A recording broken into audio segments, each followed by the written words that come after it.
Hey booze, hey, do your blankets feel like super glue in the morning? Well sis, it's time to shake them off. Welcome to Wake Up Happy Sis, the show that jumpstarts your day with a bang. We're strolling down these self-care streets as we navigate the maze of wellness and healing. We're helping you live happy, healed, and whole. And we do it all with a hearty dose of belly laughs for good measure. Stay tuned and get ready to wake up happy, sis. Hey booze, hey, it's your girl Leanne Dulce here with another fabulous episode of the Wake Up Happy Sis Show, where we are changing the narrative for our people because we're always telling our stories our way and we are very unapologetic about it. We're broadcasting live on KCCR Cityscape Radio, and today we're diving into a topic that is real, raw, and absolutely necessary. It's love. And love isn't soft, it's actually revolutionary. Okay.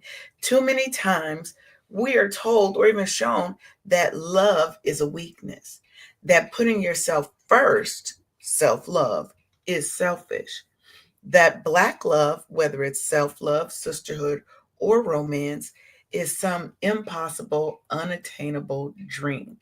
But today, we're all about flipping that script, baby, okay? We're talking about love as power. Love is healing. Love is a force that transforms everything that it touches.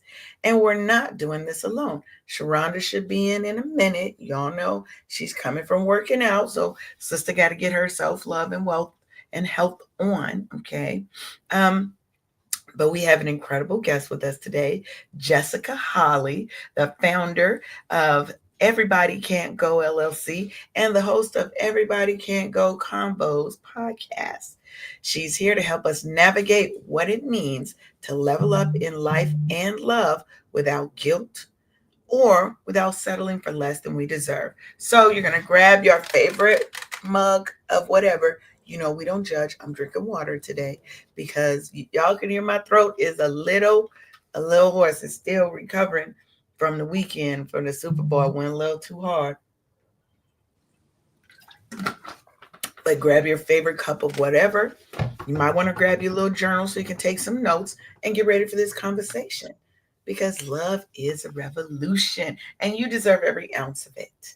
Welcome, Jessica. You want me to call you Jessica or Jessie? Jessie is what my loved ones call me, friends and family, and we are friends here.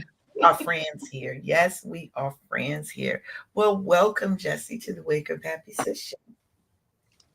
Thank you. Thank you so much, and thank you for having me. I'm really excited to dive into this topic today. I know that, online, that's really all around the year. Like, we always talking about love, the different aspects of love, self-love, Black love, everything that you just listed. And a lot of times, we'll start one place and then Oh, so yeah. I'm excited to get into this. Love is like a segue drug, but in a good way, because it can move into, so it touches every aspect of our lives, right? But before we dig into that topic, we want to learn a little bit more about you. So why don't you tell us a little bit about who you are? Oh, there she is. I told Josh she's gonna come right on in. It just works out. Thank you for my intro. Good morning, ladies. You always be like, I was like, y'all know Sharonda working out. She got to get that health on. So she'll be in a minute. I worked out hard for y'all today. So yeah. Good. Work out hard for me to do that. So we're just getting to know Jessie here. So tell us a little bit about you, Jessie, and how you got started with Everybody Can't Go. And I love that name, by the way. Thank you. Good morning, Sharonda. Good to see you. My book became a brand, and then here we are. So Everybody Can't Go Convos is a company that I started based upon a book that I wrote, that I decided to share my story and what happened with me when I realized that everybody can't go. A lot of times we have these growth journeys that we decide to embark on. It sounds good. And, it's a lot of rah-rah. Everybody talks about growing and setting boundaries and prioritizing themselves. But then there's this group of people that we actually do it.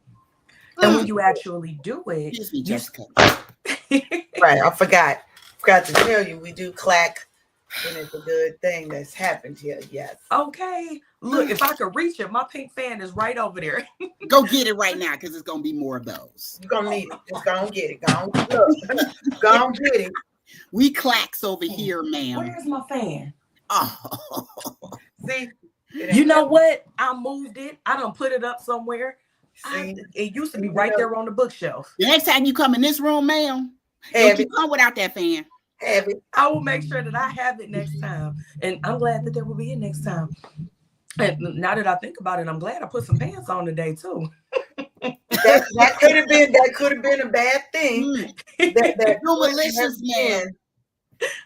But anyhow, when you do actually like embark on that journey and you actually execute on all of those things that it sounds good to talk about, you're going to start showing up different.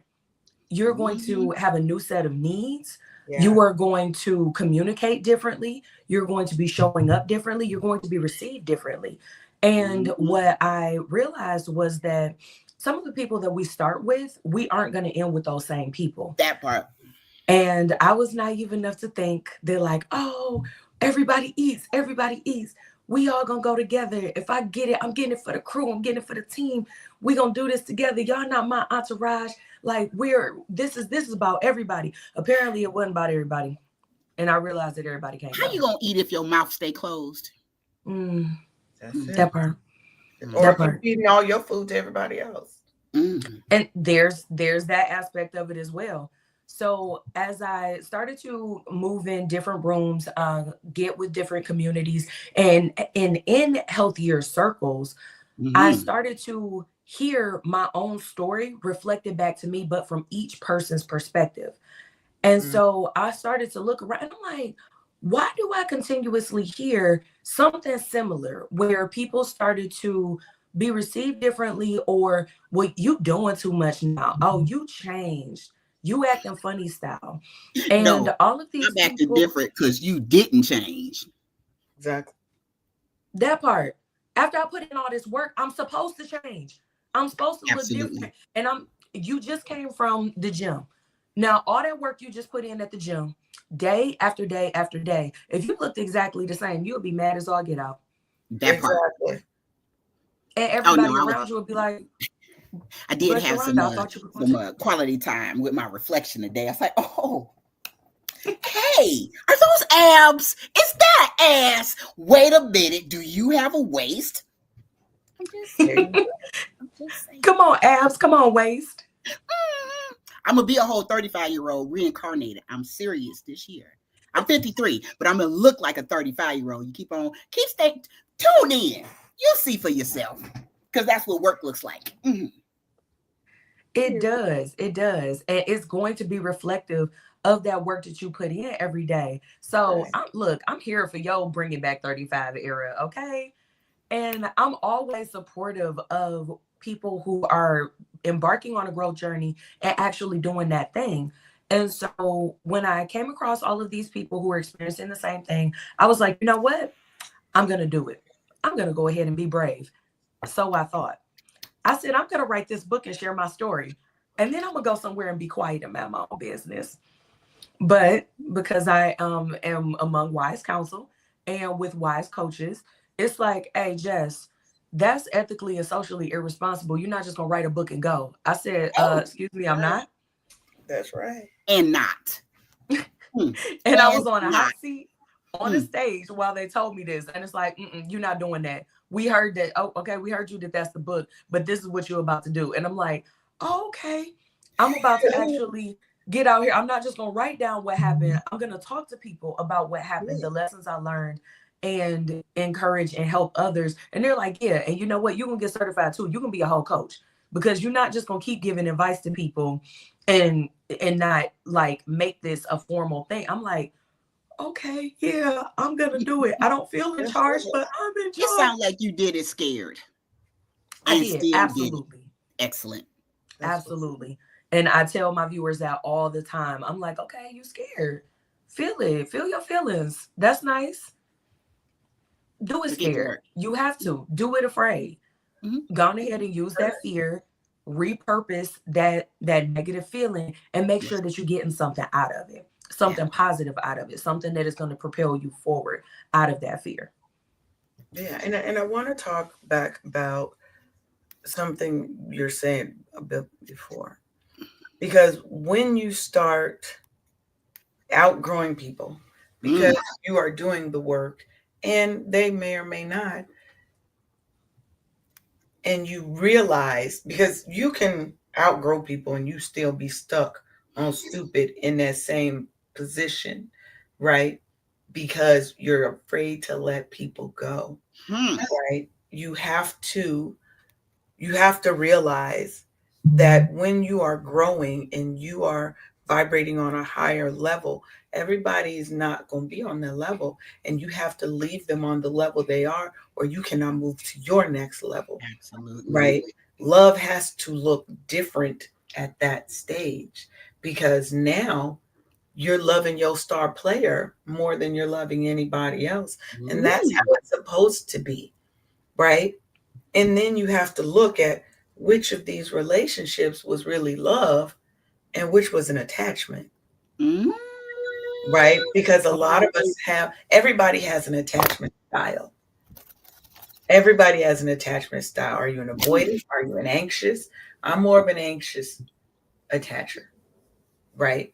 But you have to realize that some of these relationships you're in are not love. They are attachments. They are coming out of fear that you have, out of an insecurity that you have.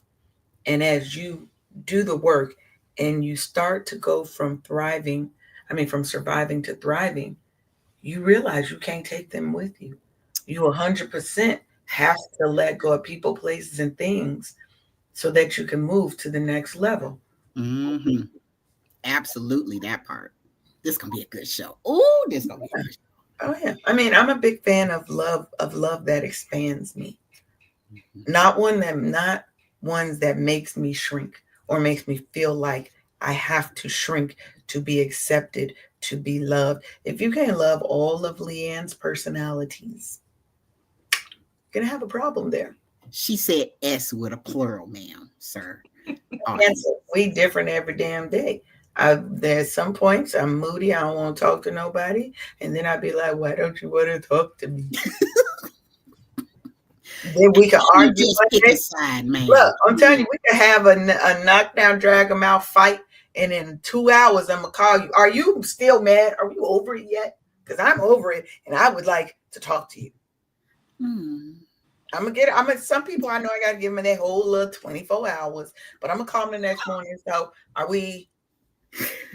That's me. I'm mad for 2 to 3 business days. And if I know that, I'm You gonna get so well on Friday. I'm gonna do the I'm gonna do the easy check in that day too, because she said 2 to 3, so she might still be mad. You just hit her with the "Hey, friend," and see what she say. See, that's how you do it. You got to know your friends.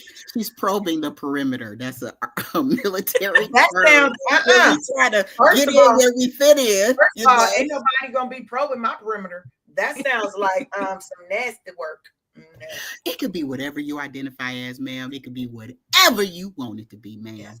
Good morning, Pamela Natural Curls. From Good IG, morning. she said good morning to the people. Morning, Pam. Good morning. So let me ask you this, right? So, how do people kind of move forward in love and in relationships without the guilt that we know comes when you have to leave some people, when you realize that they can't go with you? So I'm glad you asked that, and I will hone in, since we're talking about love. I'll hone in on the relationship portion. And some of this stuff is whether you're talking about a platonic or romantic relationship. But what I found was, when you start with writing your vision first, you have a roadmap for what your life is supposed to look like, at least loosely. You'll have some milestones that you know that you have to hit on your journey and on your path to that dream life that you like to build for yourself. So as you're looking at these relationship dynamics, either people are in alignment or they aren't.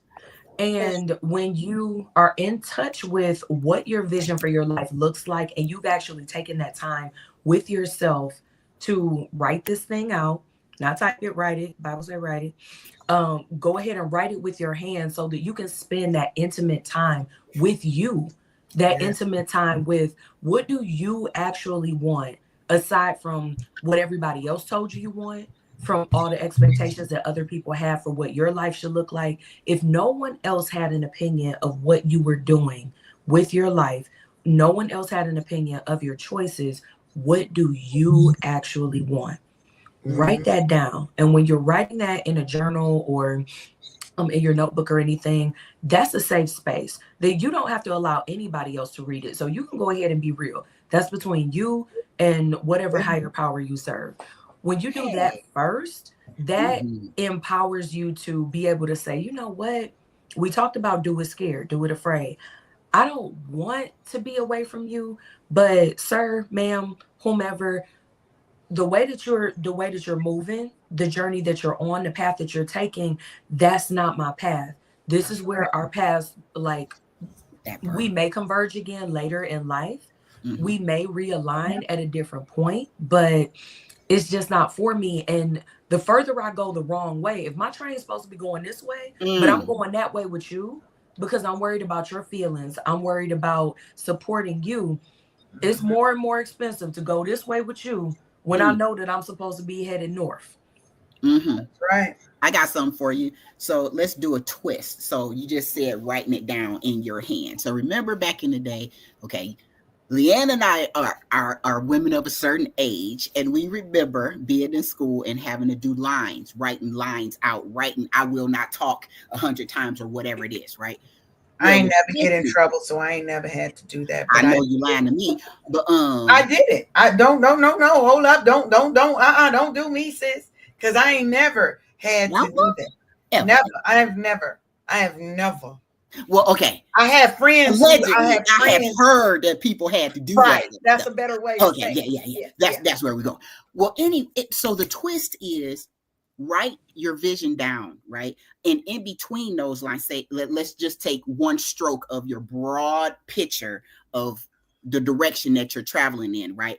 I will choose higher vibrating people to hang out with or something like that. So you're writing that sentence, right? And in between those lines, you're actually thinking about it and you're here and present in this activity. So now it's not a function of being punished to have to write these lines. No, this is where your freedom comes in because you're dream building the path, the person, the way, your future, whatever. You're moving in a direction, one foot after the other. So while you're writing, you're thinking and you're planning. You understand where I'm going with this? You flip the millennials and Gen Zers, they always changing meanings of words while we still using the bad boys. Because that's the age my kids are. So what we're going to do is change the meaning of that exercise and make it into something positive by writing it out. And you're spending time in that intimate moment. And now you're changing the gravity of this thing that used to be used as punishment, but now it's not. It's being used to create what it is that you're looking for. Yeah. Yes, I love that. I love that.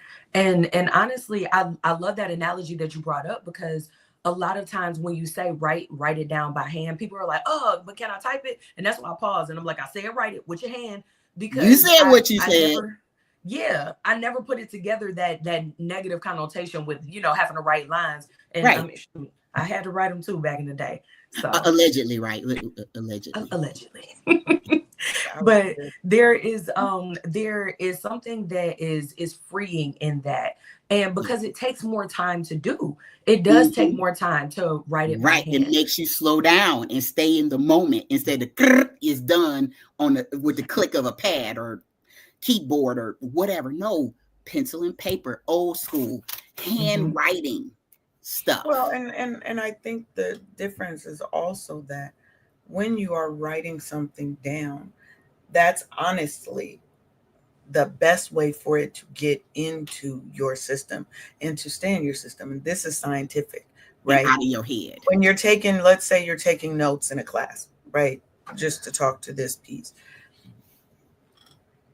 If you have if you have replays of it, you shouldn't take notes the first time you listen to anything. You should not take notes. You should be listening so that you can get it in your brain the first time. Second time you go through and then you take notes because now you have it kind of in your memory. When you're writing it, that's the best way to absorb it is to write it because it does take you longer. I can type faster than I can write, you know?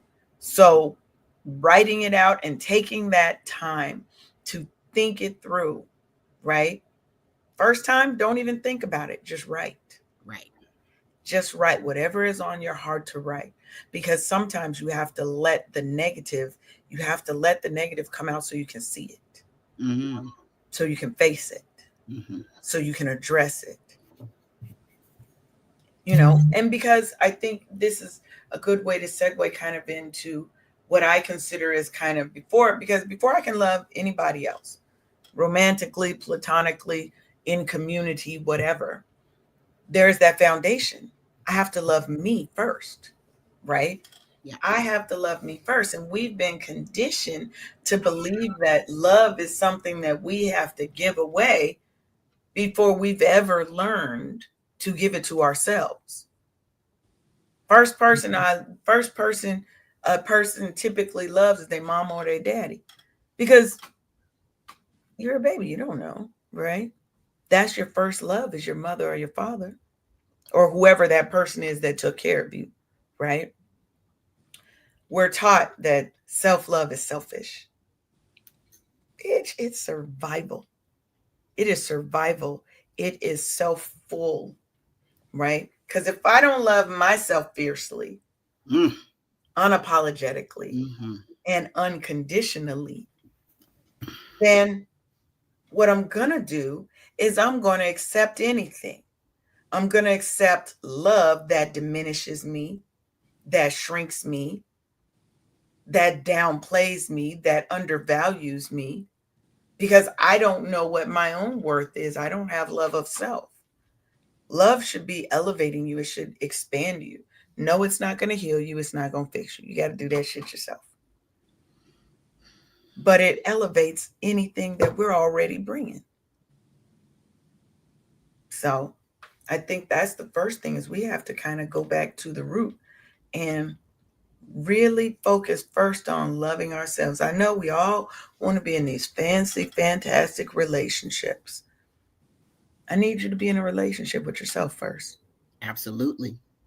Take yourself on some dates. Somebody just asked me, what you doing for Valentine's Day? Probably nothing because I ain't got no men. I was like, but they were like, well, but do you take yourself on dates, girl? Of course. I was like, I looked at her like that was a dumb question. Of course I do. Like you do, right? Everybody does, right? That's just a thing that people do because they love themselves, right? Like, how am I going to teach someone else to treat me if I don't even know how to treat myself well? Man. And your girl is a little bit bougie because I like good things. I like your We sweater. like all the nice things. All the nice things. And I'm going to give myself the nice things first. So that can't no man ever come and try and think that you are you're my savior, you're my whatever.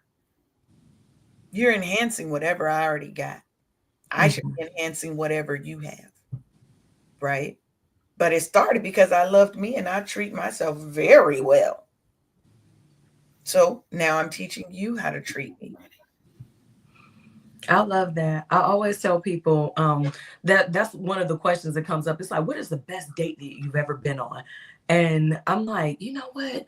The best date I've ever been on, I actually took myself. How about that? You know, I love it. They'll ask that question in front of everybody. And like my fiance is like, what do you mean? And I'm like, sorry, this ain't about you. Hold on. They asked me. They asked me like, so this ain't about everybody, but I when you spend that time with yourself, when you learn to love yourself at a certain level, and in a way that you're able to communicate in a healthy way what you would like, not Yeah. demeaning others, is, I mean, people gonna call you bougie. But I noticed is people gonna say that you bougie when you're able to accurately articulate exactly what it is that you want, and Mm. there's nothing left open to interpretation.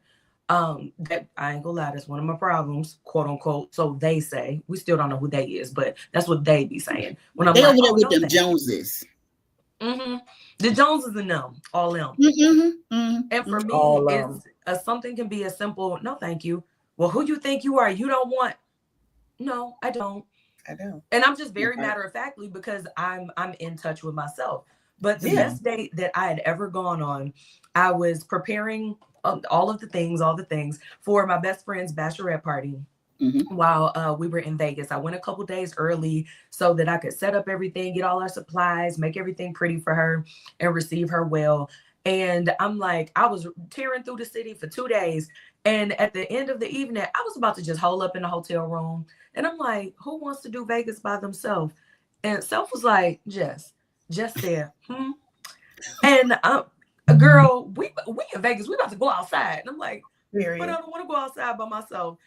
And Self was like, girl, yes, you do. You do things by yourself all the time. You did Mm-hmm. everything for the past 2 days by yourself to prepare for this. You have some extra downtime. Go do what you want to do and have fun.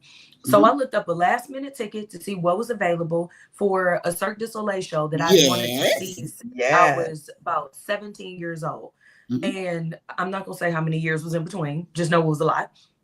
Happy the show was still there and available for me to go see. And there is a certain privilege in going out alone. I got Yeah. a bomb seat because it was only one. Everybody Mm-hmm. buys their tickets to shows in ones and In, twos. in I pairs. got an Mm-hmm. amazing seat because it was last minute. I had just enough time to put foot to pavement. Didn't have nobody complaining about how I had to power walk so that I Period. could get Mm. there on time.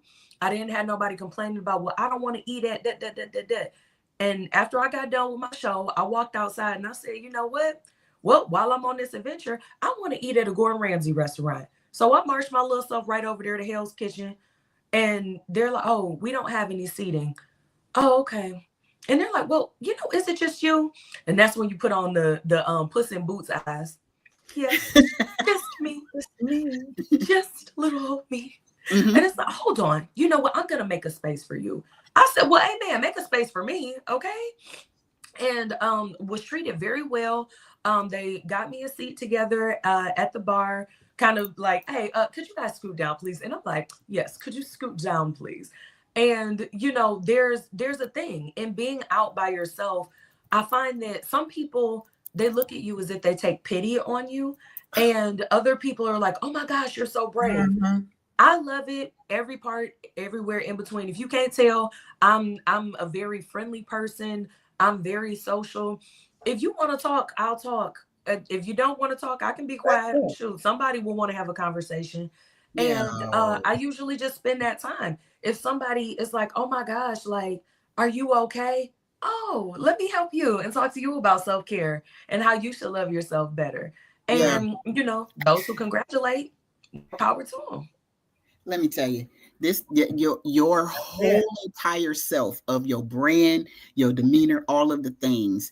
Uh, somebody just told me, 30 years after the fact, 30 years ago, we were trying to, or maybe 20 years ago, whichever. It's been a long damn time. It was in the other season.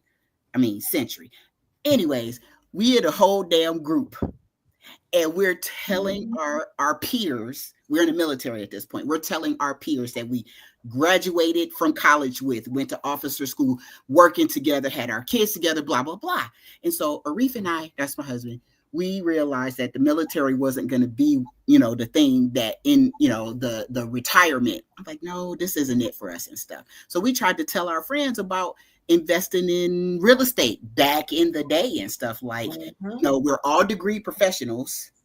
That means that we have the ability to go outside of this military and go and make something of ourselves and stuff, right? But when your audience is not the recipient of the vision that the Lord has given you, they're not going to be as ecstatic as you are. And therefore, everybody can't go. So back then, I also was telling those same friends that we live off of one check and invest the other. My girlfriend in that damn room had nerve enough to tell me 20 years later, I get it now. Huh? Well, but everybody ain't on the same journey, But, right? well, I get that. I get that. And for me, the light comes on at different times for everybody. But I've been in your world since 1995. It is now 30 years later. But the vision wasn't given to her. Okay, wasn't but for her. You want to take everybody with you, but you can't. You can't. They don't understand because the vision hasn't been for them. It's not for them. Their path was a different path. Right. So Eileen said she loves this. I didn't really think about this, but I took myself on the best date having a solo lunch at a cafe in Paris for her 50th birthday trip. Yeah, That's what I'm talking about, Eileen. That's what I'm talking about. Look, let me explain one thing about Leanne. Leanne will travel by herself. Leanne, I sometimes prefer to go out by myself because I don't like having to be responsible for for other people's anything. When I want to go, I can go. Mm-hmm. When I want to leave, I can leave. If I want to dip and dip and go here and here and here and here, I can do what I want. If I don't want to do nothing but sit on the beach all day, I can do that. And I don't have to worry about anybody else's feelings. I don't have to worry about anybody else's anything. And I'm from Seattle, so we chat with anybody. So I ain't never had a problem making friends at any place because there's going to be a bar. I'm going to sit there. I'm going to talk to the bartenders. I'm going to talk to people that's at the bar too. Okay. I've gotten free drinks, free dinners, free all kind of stuff because I'm by myself and they usually are like, oh, blah, blah, blah. And I'm sometimes social. I don't really like people all the time. So I have to do it on my level. I don't people all the time. No, I don't think anybody wants to people all the time. But not even me, Leanne. No, I know. And you're bubbly. I am not. See? Even bubbly people a lot of the time. But that alone time so that you can recharge your battery, sometimes that's needed. And especially, when you're more able to travel, that is a really good point. Like, I love people. I love social gatherings, and I can people for a real long time. My fiance be over it. He'd be like, I'm about to go back to the room. And I'm like, I'm just going to be here at this after party talking with all of these people. I be stressing that man out. But he'd be like, but he loves you, girl. And does. Like, where my meter is at 120, for people in his is at about a 70. And I'm like, oh, okay, that's how I get on your nerves. That was one of the things that I had to learn, that we got two totally different meter measurements for that. But even being bubbly like that, you do still need that time by yourself so that you can come back to center, so that you're able to continue to show up as you, like your natural you. That takes maintenance. That takes that self-love that we talked about. That takes recharging. That takes that care. Yeah. Oh yeah. I mean, everybody needs that replenishment. We talk a lot about the cup and the saucer here. Okay. Everything that's in that saucer is for me. Everything that I give out of my overflow, out of my abundance, right? That's how everybody wins, by me taking the time to recharge and refill myself so that I have an abundance and a surplus to share with everyone else around me. But if I'm not replenishing myself, if I'm expected to be on all the time, but I'm serving everybody else, when does Leanne have time to recharge, reset, and serve Leanne if I'm always on for everybody else? You're right. And so and it's also a blessing that everybody can't go, because in the key word in that phrase is everybody.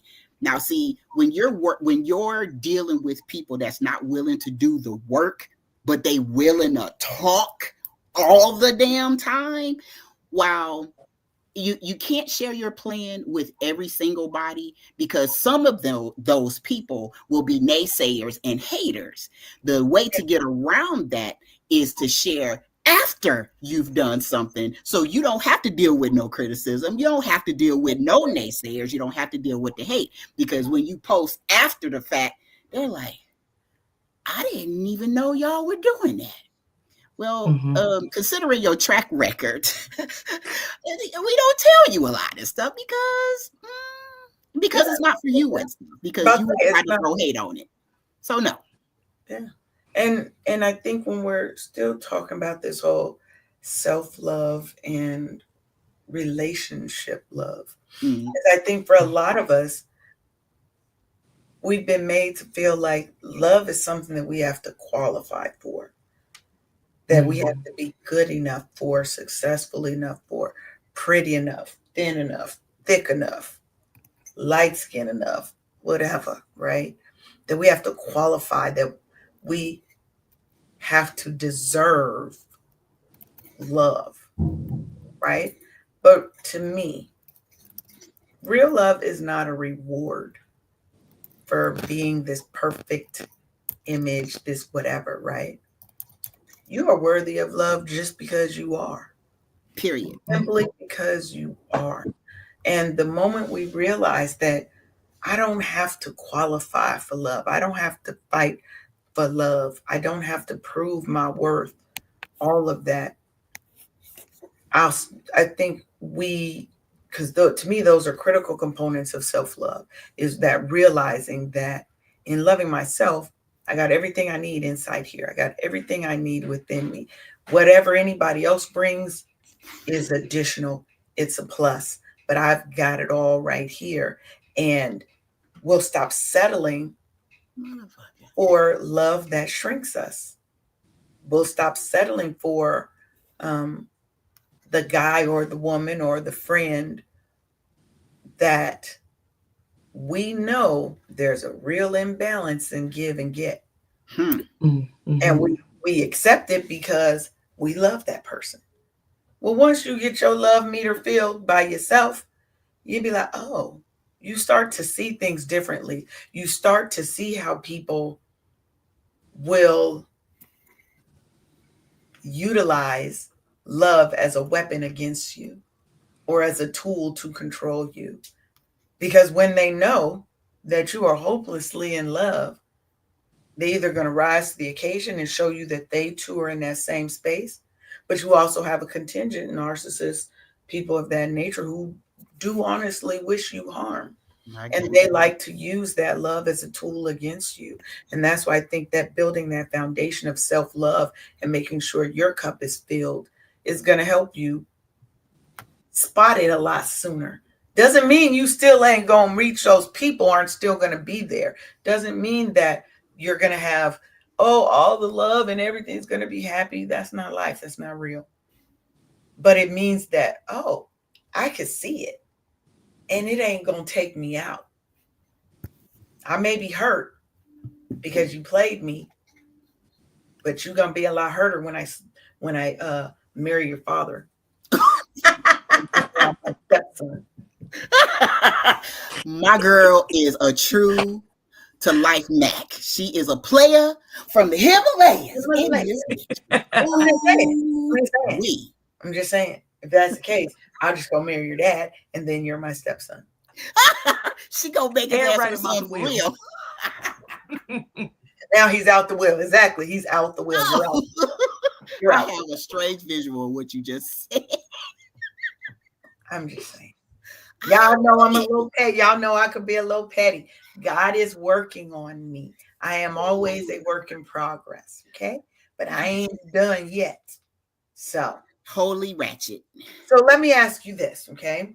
Okay. As Black women, right? What's one self-love practice that you feel can help instantly shift how we see ourselves? Exercise. Okay. Exercise. This doggone Peloton got me in a whole damn chokehold. Like, your ass go work out today, bitch. You go work out today. So much so that I'm dreaming about the damn next workout. And it's a really great feeling to get that nasty, stinky, sweaty sweat going on. And it don't take 20, 30 minutes. That's about it. And sweat. I'm sorry, I wasn't sweating. My soul was sweating. That's Your soul. yes. That's a serious sweat when it's a soul sweat. Yeah. And it's a wonderful thing. It moves mountains. So exercise is my self-care, that I do not answer any phone calls, and it's from my peoples. I'm like, not during my time. You're not. I'll call you back later, because if I stop to answer the phone, I'm not keeping the pace. I miss the resistance situation. I'll call you back. And so I've learned to save that time just for me. Just for me. And I don't feel no ways about it. I'm like, I ain't missing shit. I just talked to you last night. I'll talk to you in an hour, ma'am. You'll be okay. Right. If ain't nobody dying, if the world is something ain't burning, I get 911, so leave me alone. I'll call you in an hour. Yeah, what am I going to do? So block off my time for me to exercise. And that's the first thing I do. And it's the hardest thing I do. The first thing in the morning, 5 days a week. Don't ever get that twisted. I need that time just for me. So that's my chief number one self-care practice, is blocking off time for my exercise. All right. I love that. I love that. Your health is your wealth. Yes, ma'am. I'm telling you, I'm on my way to be a 35-year-old, but new and improved. I'm already 35. I just stay in my 30s. Oh, but I'm still going to be in my 50s, because I don't want the same kind of credit I had when I was 30. I'm 53. I've been through some stuff. No, I mean in looks. And only in looks, right. And the physique and stuff. I mean, I could be plus size at 35. I'm still fine regardless. Any size. Now, we mean more fine. That's what we mean. Yeah, more fine. More fine. Okay, what about you, Jessie? What is your one kind of self-love thing that Black women can do to instantly kind of shift how they see themselves? So people be tired of me when I say wine. So I won't say wine. No, say it. That's what you want to say. Go with it, man. Say Go with it. We said real Ron honest here. Yes. No, what really is more impactful than that, though, really is meditation, different forms of meditation. And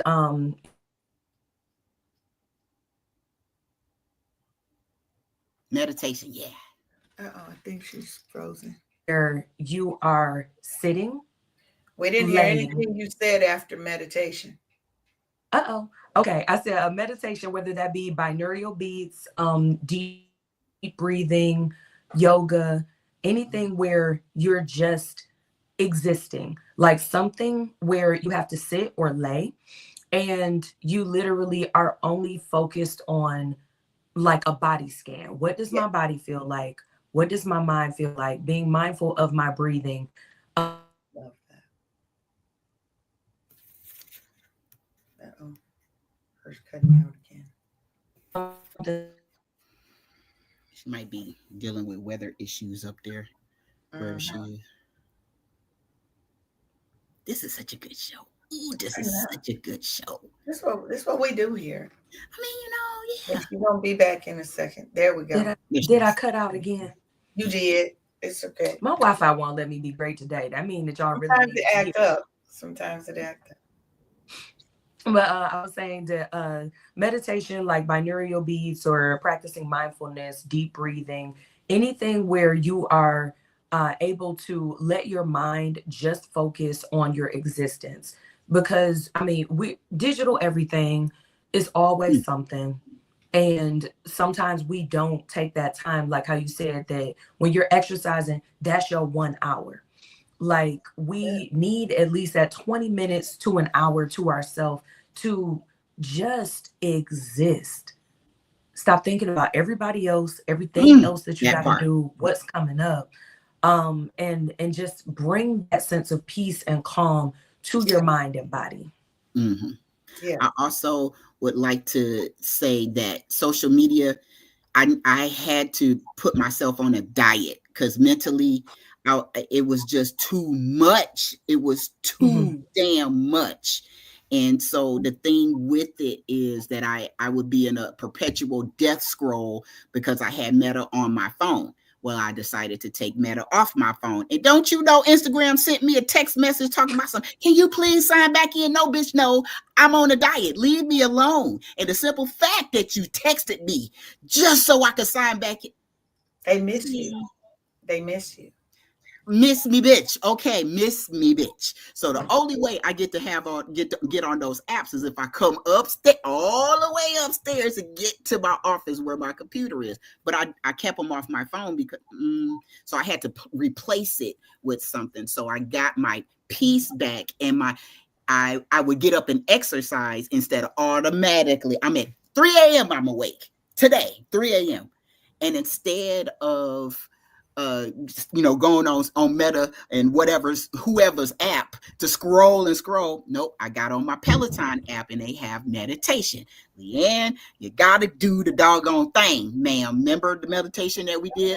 You gotta do something with that because I just zone out with the meditation. I'm actually, the meditation is a big thing for me, right? So and I'm a big fan of mindfulness. You'll hear me talk about that on the show as well, where we talk about doing body scans. And that's where you're just taking a moment and you're just going through your body and seeing how your body feels in that moment, right? And it takes time for you to learn how to turn your mind off because we have millions of thoughts in a day, right? Millions, millions. If you're a squirrel, it might be double that, right? If you're getting a squirrel everywhere, right? Yeah. So it's hard to get your mind to learn that it's okay to stop going a mile a minute. That part. That it's okay to quiet down and focus. It's not like you're going to meditate the first time, it's going to go great. You might get 30 seconds where you've got to then tell your mind, okay, let's come back. Okay, come on back. Squirrel, come on back. Come on back. But that consistency is, and that repetition is the thing. I think for me, the self-care practice for me that I like is isolation. Sometimes I need to be away from people and I need time to replenish me. I love to read. I love to write.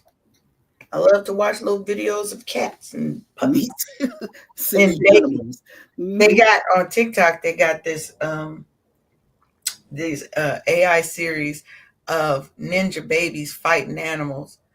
And it's so hilarious. Like the baby was beating the hell out that rooster.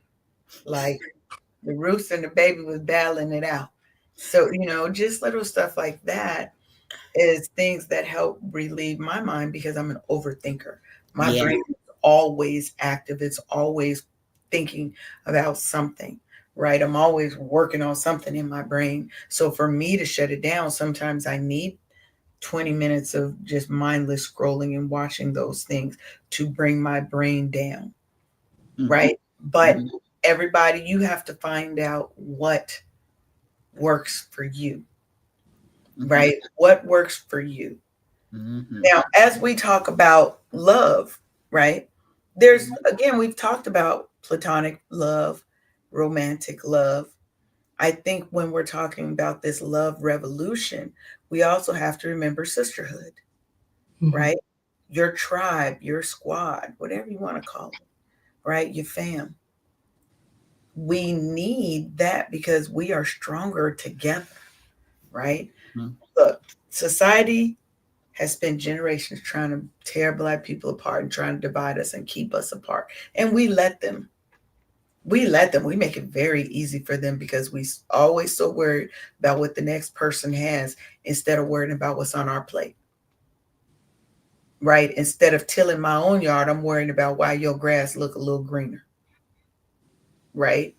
And I think we get past this strong Black woman kind of trope that says, I have to do and be everything for everybody. I don't need no help. I don't need to be vulnerable. Vulnerability is weak. We get rid of that scarcity mindset that I have to have all of the things. There's not enough to go around, so I got to hoard. I got to you know, or that we have to compete to be successful. Sharonda and I could be doing the same exact thing, and oh my God, we could both be successful in supporting one another while doing it. I think when we get past all of those barriers and blinders and realize that as women, we are one of the most powerful forces in the world, Black women are. Say And if that. we get past trying to one up each other and realize that as a community, we are unfuckwittable. Yes, Mm. I did say unfuckwittable. Imagine what we could do if we built up each other instead of trying to tear each other down and worrying about who's sleeping with who and da da da da da da and all the things, right? We've been conditioned to think that we have to compete against each other instead of realizing that when we are in partnership and collaboration, we can always go so much further than we can alone. So that's my goal, is always find women that are on the level I'm on or on a higher level so that I have somewhere to aspire to. I never want to be the smartest one in the room. In some rooms, I do have to be the smartest one because it's my job to help bring them up. But I'm also looking at the rooms where I'm not, and somebody else is helping pull me up. Mm. That's that's my little take on sisterhood love. Because your sister's gonna call you out on shit when you fucking up. Hmm. They're gonna As they pick should. you up. They're gonna pick you up. As they Life should. knocks you down. They should. I Mm. don't want no yes women around me. Give it Don't to you? me straight. Period. Hmm. So let me ask you guys this. Mm. What does real healthy sisterhood look like for you? And what are some red flags that people might want to look out for these fake sisters? Ooh, I know this one. I know this one. Sharonda? Okay. Today, boys and girls, our lesson will be brought to you by sisterhood. So, back in a couple of years ago, I had retired, and one of my girlfriends told me, "Girl, don't you ever let anybody monopolize your time." That's right. Fast forward 2 years, same girlfriend. Hey, Sharonda, back in November. Hey, Sharonda, what are you doing on February the 3rd or the first weekend of February? I was like, I don't know. She's like, oh, well, we're going to do a college fair. Oh, and by the way, your husband did it. And I was like, did you call me to ask me if I was going to do the doggone college fair? Right. So don't ever get it twisted about Arif and I and stuff. Just because he did something, don't ever take me for granted and take for granted that I'm gonna automatically do. Okay, truth be told, I have actually done that sometimes, but not the 50-year-old me. The 50-year-old me learned about boundaries and was like, I've reached this part of my life where I don't want to. I don't fucking feel like it. I don't feel like it. I don't feel like because like you both said, being alone or not always being on 10 all the time and always being available to everybody else all at the same damn time, even when you don't fucking feel like it. So here we are. It is, she called me in January. I didn't answer the phone when I was busy. I waited a day and a half and I called her back. I was like, hey, what's going on? She's like, oh, yeah, I was just calling to see how you were doing, blah, blah, blah. I said, uh-huh. All I could see was ulterior motives because that weekend was coming up at the end of that week. So, and then it automatically goes around to, yeah, so the college fair, because she already told me back in November, she already had 3 other people for sure that were going to come and that she was double booked because she was only going to be able to be at that college fair for a little while and then she had to go do her sorority stuff. So she needed me to go because one of the 3 people lived on the other side of town and was going to take her computer equipment all the way on the other side of town instead of her coming around the corner to come and get it from my house if she was successful into getting me to do it. Right. Right. So I just was like, Mm, I told her back in November, I'll put it on my calendar, but I'm not making you any promises. I told her that in November. Here we are at the end of January, and she goes, "Well, the college fair is coming up," and she like pressed for time and all of the things, and I was like, no, it's not time for me to come out to play with other people right about now because I'm still healing from because we belong to the same organization and I'm still healing from it. It's been maybe 6 months and I'm not ready to come back out and play with them and stuff, right? Mhm. But she said, well, just do it for me. I, I told you no, this is not gonna work for me because I need time to heal. You cannot heal in a place that traumatized you. You can't do that. Say You that can't even again. be around Say the that people. again. You cannot heal in the place you were hurt. You cannot heal in a place that you were hurt at. Okay? Can I please get my time so I can say when I'm ready to come back out to play and stuff? That's right. Well, when that didn't work, she said, "Well, what are you doing?" Not that.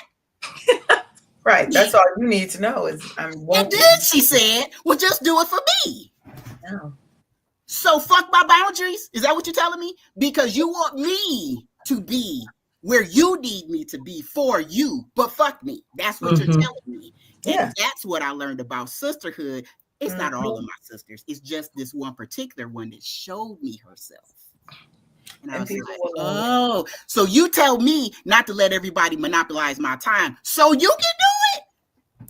Have you yeah, not spent any time with me to know that that's not going to work? But it's for her. But she's special. And guess what? I still ain't do shit that day. you don't have to. While Good for she over you. here running her ass around this whole damn sick. Failure, look, this is my message. All of that part was Failure about to to say, plan on your part does not constitute an emergency on my part. all Absolutely. that. So I'm sorry. And I That said, no, that's it's new just to for me me. too. But I'm not gonna be able to do this because I used to be the people pleaser. Oh, come on, let's kumbaya, come on, yeah. Nah, Yeah, but once you realize that, oh, no. I don't actually have to do this, and it's okay for me to Sure say is. And you gonna get somebody else to do it because just because Sealy's are not gonna always come to the rescue like we used to back in the day because you no. Right. take us for granted like Well, we're that. Now tired. we gotta We're take our tired. peace and power back. We're tired, and you can't save everybody. So, Jesse, what about you? What does real healthy sisterhood look like for you? So for me, it looks like being and having a safe space. It looks like true accountability. It Yeah, looks like respect for those boundaries that Sharonda just talked about. that part. It looks like pushing each other, pulling one another, Yeah, but also knowing when we're just going to sit here because we have to sit in it. And now isn't time to move. Yeah. that And part. respecting that about one another. It looks like having those hard conversations. You said this and it hurt me. What did you mean by that? Oh, sis, no, I was in a rush, said what I needed to say, and I got Mhm. gone. I Let's take the time to actually unpack that. What I meant in we gonna have a 3 hour conversation about something that I made into 2 sentences and it cut. I apologize. I'm sorry. I did not mean to do something that hurt you. What I meant by that was this. Let me fully communicate and explain myself with what I intended to do. And I am sorry that my intentions did not meet your expectations and that you were hurt by the way I delivered it. Um, Exactly. Taking care of one another, not just, when somebody's having a downtime, but just, hey, I'm gonna send you this little meme because I miss you. I care about you. No Diddy, but I don't care. Like, I love you, girl. Like, just being that space for one another and making sure that we're able to continuously grow together. I've found that those are things that have become most important for me in sisterhood over the years. No, I love that because I think what we have to realize is this world is not really designed for us to thrive, right? And we really do have to be intentional about protecting, uplifting, and really loving each other, because the world's not going to do it. Nobody is out here to save us. Mm, Nobody is really protecting us. You know, there's the most expected of us, but yet we are the least protected of that the part. other class of people, right? And I think when we build together, when we make ourselves this safe space for one another and realize that we are not each other's enemies, right? We stop having to shrink. We stop being the people pleasers. We stop having to explain or defend ourselves at each turn because of the decisions that we are making for our life. And that revolution becomes a sisterhood, it becomes a clique, a support of love. Doesn't mean you don't fight, you don't argue. It means that we know there's more to it than just that. And this friendship, this sisterhood is worth fighting for. Just like any other relationship that you see value in, both people are giving. And it Mm-hmm. doesn't always, it's not always going to be equal giving. There are times when he's got to give 80 because all you got is 20 right now. But it's also the reverse, right? You and your sister might be giving 50-50. You might be giving 70. She might be giving 30. That's the same with any relationship. But knowing that it is kind of a play of up and down, ebb and flows. It's not always, because if I'm always 70 and you always 30, this is not sustainable. Mm-mm. Mm-hmm. And Mm, I will move around. And that's in absolutely. any relationship, platonic or romantic, right? Because I feel like black love is always under fire. Hmm. It's always under fire. Whether Yeah. it's loving ourselves, loving our sisters, or loving our romantic partners. Yeah, that's very true. And that was one of the things that I think we talked about before we started, Mm, was how the just black love in general is like it's dragged. We will start a positive conversation online, in Clubhouse, on Instagram, make a post, and somehow, some way, it always just, and we end up in that area where folks are attacking one another. People are not, sometimes not completely communicating their full thought. mm-hmm. Sometimes people are receiving those thoughts in the wrong ways. Some folks are just, they are committed to misunderstanding. They're committed to, let's have a debate. Hmm. And What do you? Yeah. What's like, the word? Is it contrarian? Always in dispute contrarian. about something. Yes. Mm-hmm. And there are those people, and for some reason, they always the loudest on the post, and just Always, baby, bringing the always. room down every time.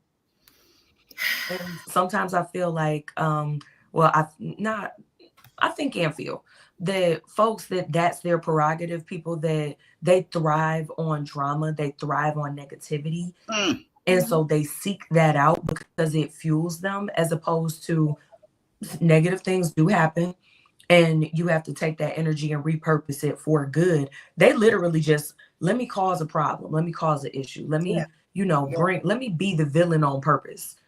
And I think that there, in certain spaces, there's just no place for that. There's no space for that.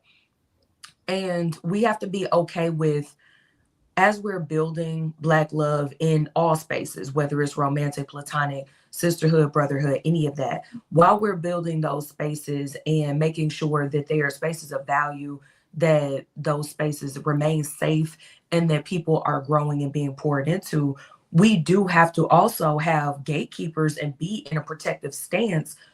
I Yeah. mean, you protect the people that you love. That hmm includes that group and that circle. And so when you got folks that are like, okay, you can disagree, or you can have a problem and bring it to folks, but if it's just always something with you, it's always an issue, everything got to be an argument. mm, I think it's about time for you to go, because you're disrupting the Yeah, harmony that's here. You're disrupting the yeah. growth that is here. And it doesn't always have to be like a drama filled bang out when somebody needs to exit stage left. It's just, you know what? You're just not really welcome here. So That's it. everybody can go. And Mm. however you need to have that conversation, it is what it is. You can have it in love, you can have it matter of factly, or you can press the button, play hit the road jack in the background. But either way, make sure that everything that you're building that is protected and continues to grow, by Mhm. maintaining the folks that are allowed in there. Mhm. Yes, yes. And so I before we love it. go, I just want to touch on a little bit on building and sustaining Black love, um, in a world where really it's under attack and it's trying to tear it down, right? And so when I think about love, love is not just about feeling. Love is choice, love is commitment, and Mhm. love is also continuous growth, right? And when we've got this strong Black love, there has to be communication. It has to be built on a foundation of communication, of trust, of mutual respect, right? And having a shared vision. So if I'm in this relationship with this man and we don't have this shared vision of where we're going, if Sharonda and Arif didn't have a shared vision, they wouldn't be married for 47 and 52 years. And, they've been married a long time. That's what I'm trying to say. Okay. They wouldn't still be married. They wouldn't be able to withstand the ups and downs, because life ain't always going to be right here. Sometimes you're up, sometimes you're down. Right. Mhm. But I think when we love each other with intention, when we have intentionality about the people in our space, right? About our relationships, relate our romantic relationships, about our friend relationships. We really can create ones that last, that can withstand the ups and downs, the ebbs and the flows. And it's not about your standards being too high, because they're not. It's okay to refuse to settle, but realize that nobody is perfect, and you have to see what it is you can stand, what you can take. These are things that I can deal with. Nobody is perfect. Everybody gonna fuck up. You gonna fuck up too, right?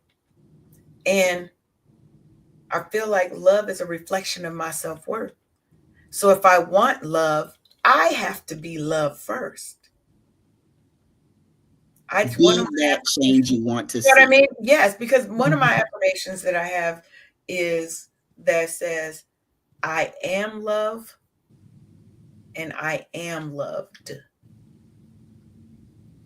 because I have to be what it is that I want.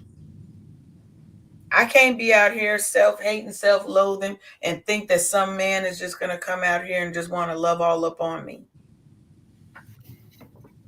No, because I haven't even shown him that I love me, Right. right?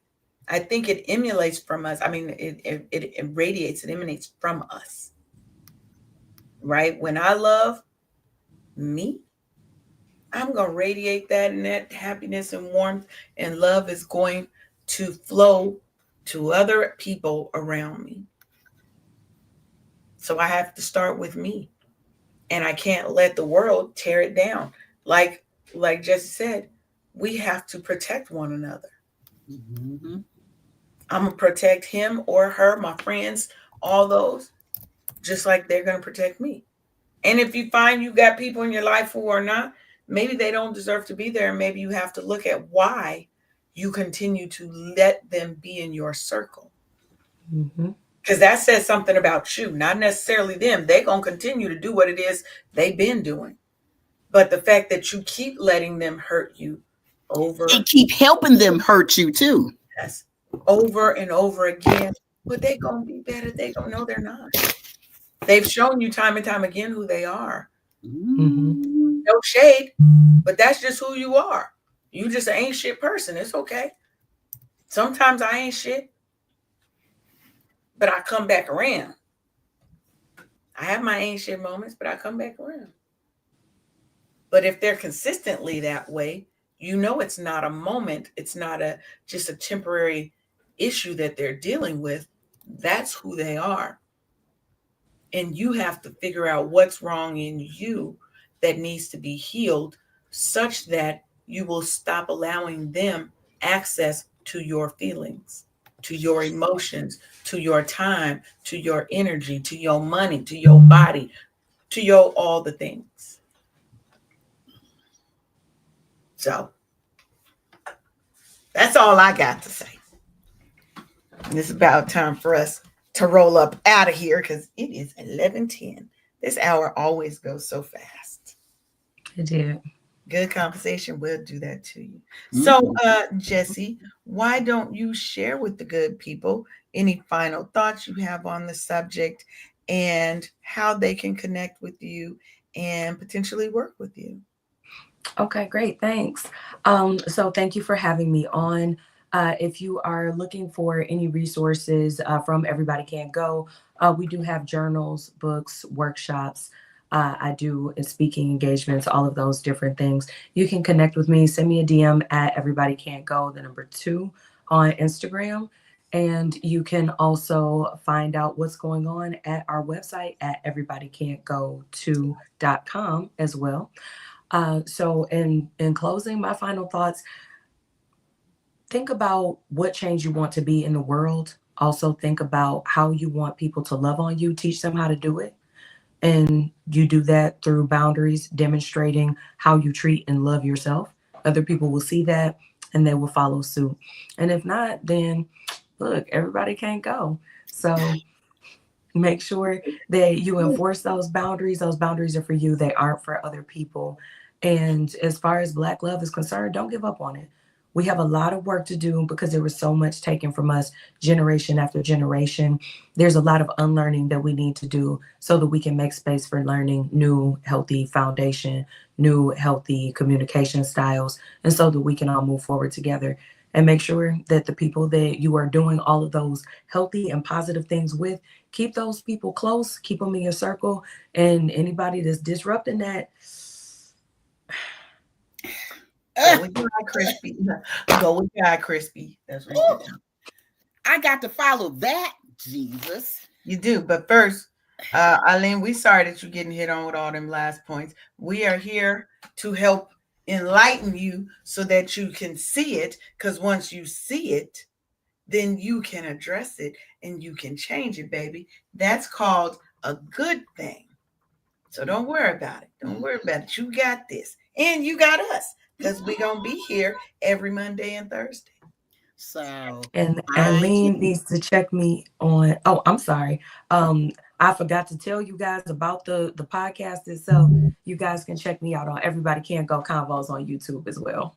I So like it. I there's like it. a lot Like more we like. there. So I just want to say that the boundaries part, I'm going to go ahead and extrapolate that out of what Jesse so articulately shared with the family, She did. is that the boundaries are just lip service if they are not enforced. Like with what I had to experience, if I don't stand on my boundaries and keep them in place, how the hell I'm supposed to expect somebody else to respect my boundaries if I'm not respecting my boundaries?